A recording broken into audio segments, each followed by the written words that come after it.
My husband let his brother's family of 6 move in. When I was 8 months pregnant, he threw me out. Then I found the box that exposed his criminal lie. The bag, a small canvas duffel filled with my son's tiny pajamas, hit him in the chest with a soft, sickening thud.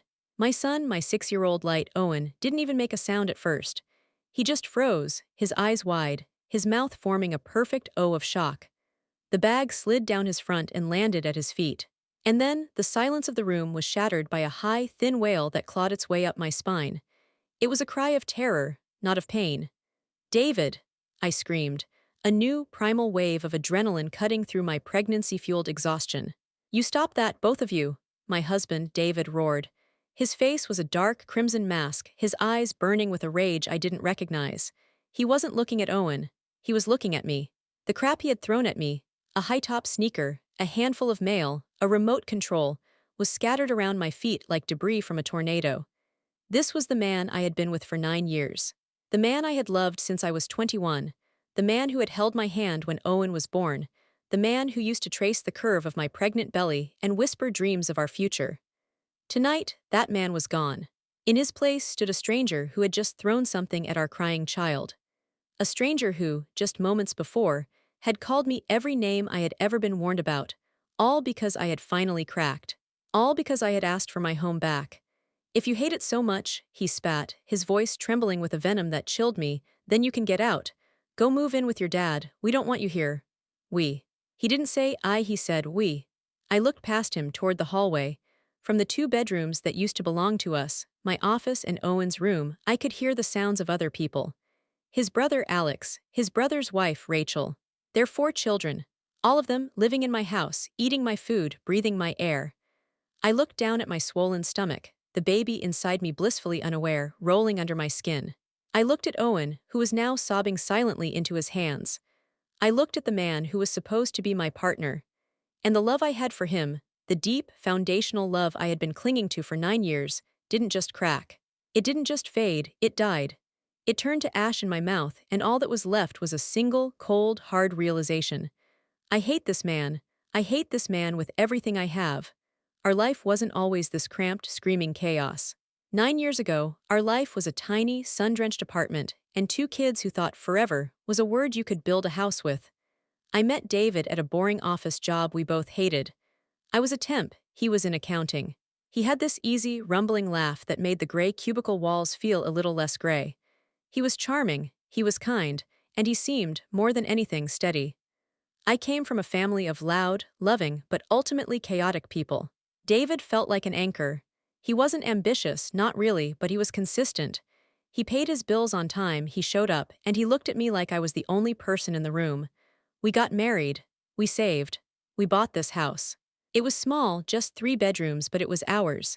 It was the first thing in my life that felt permanent. When Owen was born, I thought my heart would burst. David was a good father, a great father then. He was the fun parent. He'd come home from work, and his first act was always to throw his briefcase down and scoop a giggling Owen into the air. We were a team. I was the planner, the budgeter. He was the comfort, the calm.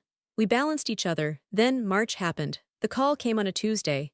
"They're downsizing," David told me, his voice hollow as he stared at the kitchen wall. My whole department, gone. I did what I always do. I went into planner mode. "It's okay," I said, rubbing his back.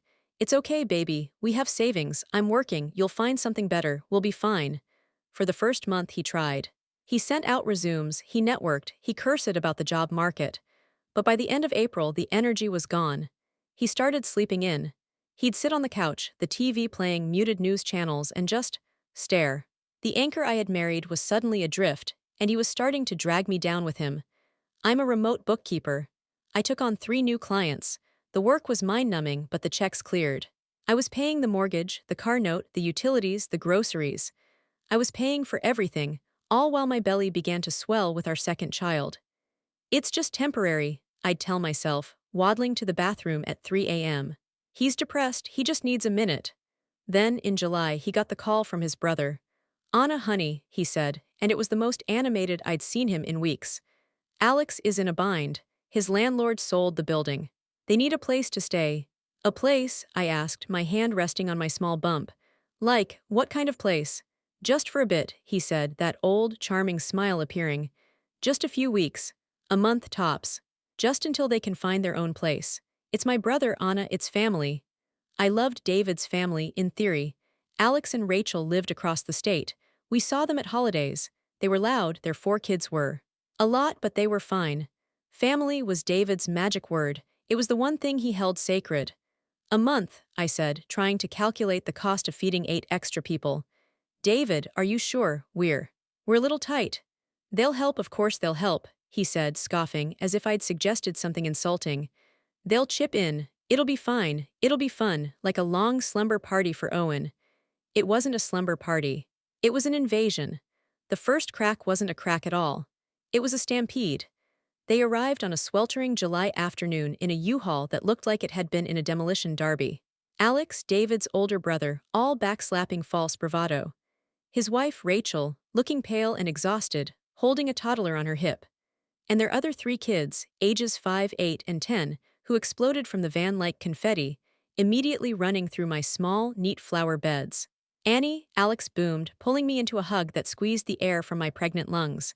You're a lifesaver, seriously, we owe you one. Owen, who was just 6, was thrilled at first. More kids, more noise. He'd been an only child for so long. He tried to show his oldest cousin his favorite truck. The boy snatched it, said it's stupid, and threw it against the wall where it broke. Owen looked at me, his lip trembling. I saw Rachel watch the whole thing from the kitchen doorway. She sipped a glass of water I paid for, in a glass I would have to wash, and said nothing. That was the first day. The month tops turned into 2, then 3. We were now in November, 4 months later. Owen had been kicked out of his own room. His small, bright space, filled with his drawings and his Legos, was now where Alex and Rachel slept. Owen was now on a small cot in our bedroom, which was now the only private space in the entire 1,100 square foot house. The other bedroom, my small home office, was where their 4 children slept, piled on air mattresses that hissed all night. And the chipping in, it was a joke. In 4 months, Rachel had not cooked a single meal. Alex had not offered a single dollar. They didn't buy groceries. They didn't pay for the water bill, which had tripled. They didn't pay for the electric, which ran constantly. They didn't even buy their own toilet paper. I was now, at 34 weeks pregnant, the sole provider, cook, and maid for 10 people. I'd wake up in the dark, my back screaming, my feet swollen. I'd tiptoe over Owen's cot to the kitchen, only to find a mountain of dishes from a late-night snack Alex and David had shared. Cereal bowls crusted to the counter. Pizza boxes on the floor. I brought it up to David, gently at first. Honey, I whispered one night in August, the sounds of their TV blaring through the wall.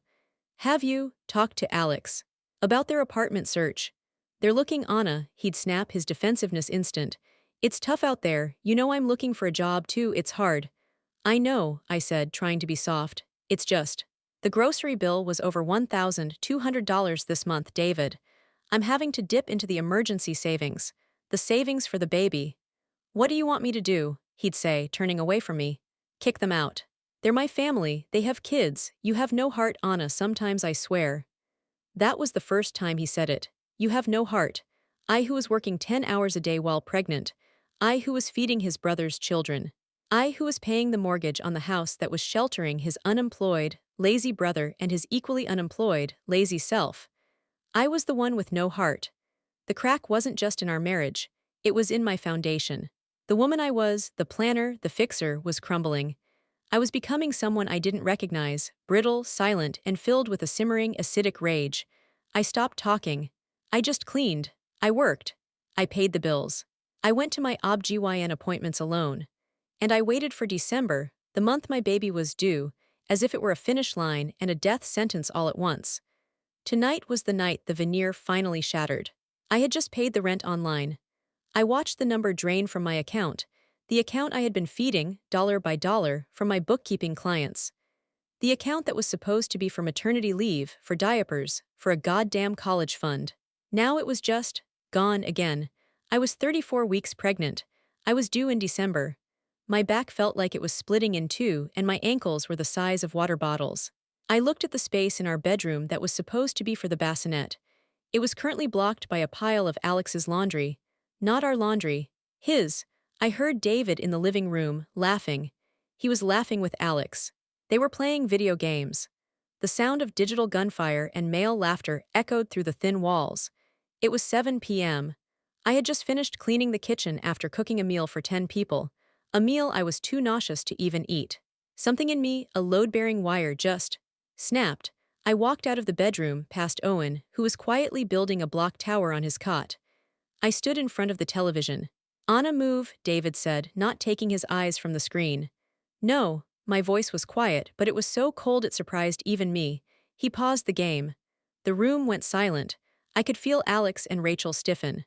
"What's wrong with you?" David asked, his voice full of irritation. "I just paid the rent," I said, and I'm due in December. "We are due with a baby, David, this December." I pointed to my stomach. "We know that, Anna," Alex said, trying for a placating tone. "We're so excited for you." I turned my head to look at him. "Where are you going?" "What? Where are you and your family going to live?" "Because you are not living here in December. You are not living here when I bring my new baby home." The air left the room. Rachel gasped. David's face, which had been slack with video game-induced lethargy, began to cloud over. "Anna," David said, his voice a low warning. "Not now." "Yes, now," I said, and suddenly the tears I had been swallowing for 4 months were streaming down my face. "I'm done, David, I'm done. I can't do this. I'm not going to be cramped into one room with you, with Owen, and with a newborn while I gestured to his brother, take over our house. "They're my family," he yelled, surging to his feet. "I am your family," I shrieked back, my voice cracking. "Owen is your family, this baby is your family, and you are letting us drown." "You selfish," he started, taking a step toward me. "Selfish?" I laughed, a bitter, horrifying sound. "I am paying for everything. I am paying for the roof over your head. I am paying for the food in your brother's mouth. Your husband hasn't had a job since March." I yelled, directing this at Rachel, who shrank back. "And I'm the selfish one." That's when he lost it. "You shut your mouth," he roared. He grabbed the nearest thing, a sneaker, and hurled it at the wall, just missing my head. Owen, hearing the yelling, had crept out of the bedroom. He saw the sneaker hit the wall, he saw his father's face, and he started to cry. "Mommy, Daddy, stop. See what you did," David snarled at me, his face contorted. "You're upsetting the kids. You have no heart." He called me a bitch. He called me a whore. He called me a heartless, selfish pig. With every name he threw something else. The mail, the remote. And then he saw Owen. Crying for me. "Stop it," David screamed at our son. "Just stop crying." He grabbed the small bag by the door, the one I had packed for Owen to spend the night at my brother's, a plan I had canceled to try and have a nice family dinner, and he threw it. He threw it at our son, the thud, the wail, my scream, and then his final words, the ones that sealed his fate. "I'm paying all the rent, all the bills," I sobbed, clutching my belly. "Why should I be the one to move?" "Because I said so," he yelled. "If you hate it so much you move, go to your dad's." He was telling me, his pregnant wife, the sole earner, to leave my own home, so his deadbeat brother could stay. I stared at him, the tears stopped, the shaking stopped. I felt a profound, terrifying calm settle over me. It was the calm of pure, unadulterated hatred. "Okay," I said, my voice flat. I walked past him. I picked up Owen, who clung to my neck. I walked into our bedroom, closing and locking the door. I could hear him pounding on it. I ignored him. I sat on the bed, my son in my lap, and I pulled out my phone. I didn't call my brother. Not yet. First, I called the police. I told them, in a whisper, that my husband had thrown things at me and our child, that he was pounding on the door, and I was pregnant and afraid. They said they would send a car. Then I started to pack. Not for a night, for good. I needed our documents. The originals. Birth certificates, social security cards, the car title, which was in my name, the lease. I kept them in a small, fireproof lockbox at the bottom of our closet. David didn't even know the combination. I keyed it in, my fingers steady. I pulled out the folder. Owen's birth certificate, my passport, and the lease. I stared at it, my name, his name. We were both on it. This was complicated. But underneath the lease, there was a stack of papers I didn't recognize. Thick, folded over bank statements, and a manila envelope I'd never seen before. David wasn't the paperwork person. I was. The fact that he had hidden anything in my lockbox was a violation of the highest order. My hands trembled as I opened the envelope. It wasn't a letter. It was a termination notice. From his job, the one he lost in March. "Dear David," it began, "following our investigation, This letter is to confirm your termination for cause effective immediately. For cause, not downsizing, not laid off, fired. I read on, my blood turning to ice. Gross negligence, unauthorized wire transfers, conflict of interest related to a family-owned vendor. I didn't understand. A family-owned vendor. I ripped open the bank statements. They weren't our joint checking. They were from our joint savings, the baby account. The one I hadn't looked at in months, assuming it was safe. It wasn't. One transaction, dated March 2nd, 2 weeks before his layoff, stood out. A wire transfer for $15,000. Sent to AL Ventures LLC. My breath caught. Alex's full name is Alex L. David. He had a business, a failed landscaping company he'd tried to start years ago. It all clicked into place, a horrifying, perfect puzzle. David hadn't been laid off. He'd been fired. He'd been fired for trying to funnel money or contracts or something to his brother's failing business. And when that failed, he had just given him our money. He had given Alex our entire $15,000 emergency fund, our baby's safety net, my maternity leave. That was why Alex's family was here. They hadn't been kicked out. They'd been evicted because they were broke. Because David had not only failed to save them, he'd lost his own job and our savings in the process. This wasn't just David being a pushover. This wasn't family loyalty. This was a conspiracy. For 4 months, David had been lying to my face. He had watched me, his pregnant wife, work my fingers to the bone to pay for the mess he created. He had let me believe he was a victim of the economy, when in reality, he was the architect of our ruin. His rage tonight. It wasn't about me being heartless. It was the frantic rage of a cornered animal. It was the terror of a liar who was about to be found out. He wasn't protecting his brother. He was protecting his secret. A loud, sharp knock echoed through the house, not on the bedroom door, on the front door. "Police!" a man's voice called out. "Open up," I heard David's voice, suddenly terrified and small. "Oh God, Anna, don't." I unlocked the bedroom door and walked out, my son on my hip, the termination letter in my hand. David's face was white. Alex and Rachel were peeking out of their room, their faces masks of terror. "She called the cops," I heard Rachel hiss. 2 officers were in my living room. I looked past David, right at the officer. "He threw this at my son," I said, my voice as clear and cold as a winter morning. I pointed to the duffel bag. "He threw all of this at me, and I want him out. I want all of them out. This is my house. I pay the rent." "Ma'am, is your name also on the lease?" the first officer asked, kind but firm. "Yes," I said. "But if he's on the lease, we can't remove him," the officer said, his eyes full of pity. "It's a civil matter." But he turned to David. "If you're creating a disturbance, if she feels unsafe, you can volunteer to leave for the night." "I'm not leaving," David said, his voice hard. He thought he'd won. He thought the law was on his side. "He's right," Alex piped up, suddenly brave with the police officer as a shield. "She's just a hormonal, pregnant woman. She's hysterical, we'll handle it." The officer looked at me. I looked at David. "You won't leave?" I asked, calm. "This is my house, Anna, my family," he said. "Okay," I said. I turned back to the officer. "You're right, it is a civil matter, but I'm not the one who needs to leave." I walked back to my bedroom. I grabbed the 2 pre-packed bags, mine and Owen's. I grabbed my purse. Owen was still clinging to me, silent. "What are you doing?" David demanded, following me. "My brother and his wife are on their way," I said, my voice void of all emotion. "They're ready to take me and my babies in." "Anna, stop this," David said, his voice dropping. He tried to grab my arm. The officer stepped between us. "Sir, don't touch her." "You're not taking my son," David snarled. "He's my son," I said, "and I'm not leaving him in a house with a man who throws things at him." I walked to the front door, Owen balanced on my hip. I looked back at the scene, the messy living room, the broken toys. The 4 moochers standing in the hallway, staring at me. And my husband, the liar, the thief, the coward, standing by the police officer who could do nothing. I looked at David. "You wanted family, David. You've got it."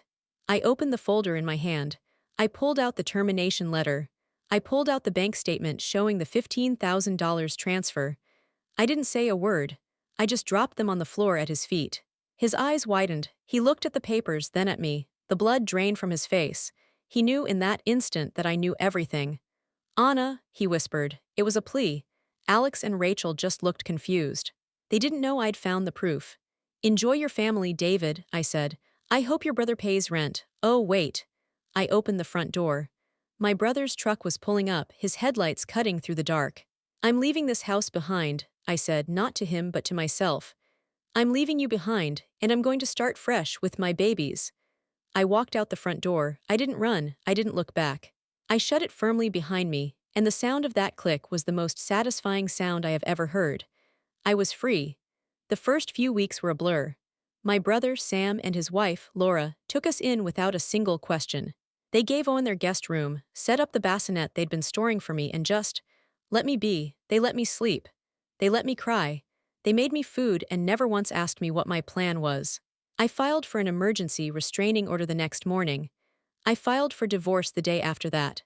My lawyer, a shark recommended by Laura, was ruthless. I gave birth to a beautiful, healthy baby girl on December 18th. I named her Lily. When I held her for the first time, I didn't feel broken. I didn't feel lost. I felt whole. For the first time in a year, I felt like myself. I was a mother of two, and I was a survivor. David tried to fight, of course. He sent me desperate, rambling texts. It was a mistake. I can explain. Alex tricked me. "Please, Anna, I love you, don't keep my children from me." My lawyer handled it. The secret came out in the legal discovery. The $15,000 was just the beginning.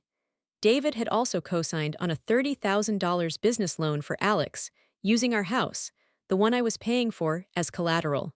He had been forging my signature on financial documents for almost a year. It wasn't just incompetence, it was criminal. The divorce was finalized in April.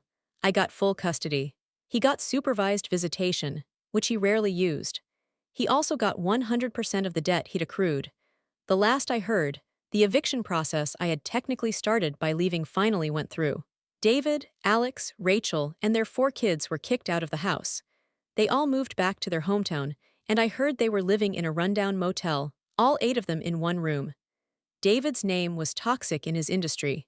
He'd never work in finance again. As for me, I am healing. Owen is in play therapy. He's learning that men don't throw things when they're angry.